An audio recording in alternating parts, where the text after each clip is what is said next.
A gente tem, infelizmente, sempre noticiado aqui violência. A gente tem caso de violência em escola, tem caso de violência em hospital, tem caso de violência no trânsito, violência dentro de casa, violência nas ruas. Infelizmente, a gente parece que convive diariamente com notícias dessa ordem e às vezes eu fico com a sensação que a gente vai se anestesiando um pouco. A gente já conversou sobre isso um pouco aqui, o Barão estava bastante até preocupado, até aflito, né, com essa nossa anestesia. E tem um fenômeno muito complicado de a gente lidar, que é com os grandes números de vítimas. Quando a gente começa a falar em muitos mortos, em muitas vítimas de violência doméstica, em muitas vítimas de violência urbana, em muitos casos de violências nas escolas, o que que acontece? Parece que quanto maior o número de vítimas, menos a gente é impactado, menos a gente se mobiliza para aquilo. Isso parece até estranho, né? Parece meio contrário ao que a gente imaginaria. Quanto maior a tragédia, mais a gente vai ser tocado, mais a gente vai se mobilizar. Só que o nosso cérebro, ele não está preparado para lidar com esses números muito grandes. A gente não sabe o que é 1 milhão de pessoas, a gente não sabe o que são 100 mil pessoas, 10 mil, 1.000 pessoas, a gente não sabe o que são. Claro que você pode colocar no estádio, e aí você tira um recortezinho, olha, isso aqui, ó, isso aqui é 100, isso aqui são 1.000, isso aqui são 10 mil, você consegue racionalmente contar. Mas emocionalmente, intuitivamente, o impacto, ele não fala muito para o nosso cérebro. Por quê? Porque a gente evoluiu em pequenos grupos, né? O cérebro humano, ele é preparado para lidar com um número restrito de pessoas e de relações.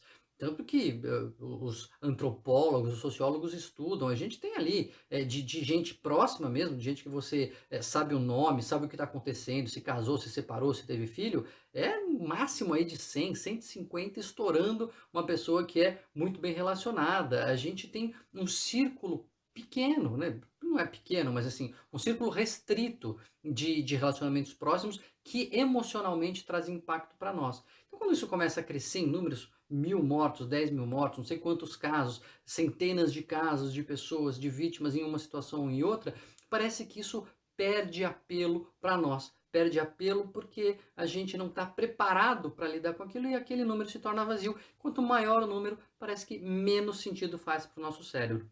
O que não significa que a gente não deva noticiar. Claro que isso não quer dizer que então vamos parar de falar dos casos, não vamos dar os números reais. Não, é importante que a gente dê os números reais, é importante que a gente informe todo mundo, que a gente informe a população, até as autoridades, né, para a gente discutir políticas públicas, tudo isso é muito importante. Mas para a gente trazer a realidade do ouvinte, do nosso dia a dia, da pessoa que está consumindo essa notícia, a gente precisa fazer um trabalho que, enfim, vocês jornalistas fazem muito bem e a Band se preocupa sempre com isso, a gente na Band News sempre ouve aqui, é trazer as histórias individuais. A gente não consegue empatizar com 300 mortos, a gente não consegue empatizar com 300 vítimas, a gente não consegue empatizar com 1.000 famílias, mas a gente, não porque a gente é psicopata, não é porque a gente é frio, porque nos falta empatia, é porque o nosso cérebro não é preparado para isso. Mas a gente, quando vê uma história de uma pessoa, a gente se coloca no lugar e a gente empatiza. Aí a gente entende a tragédia. Aí a gente entende o tamanho do problema.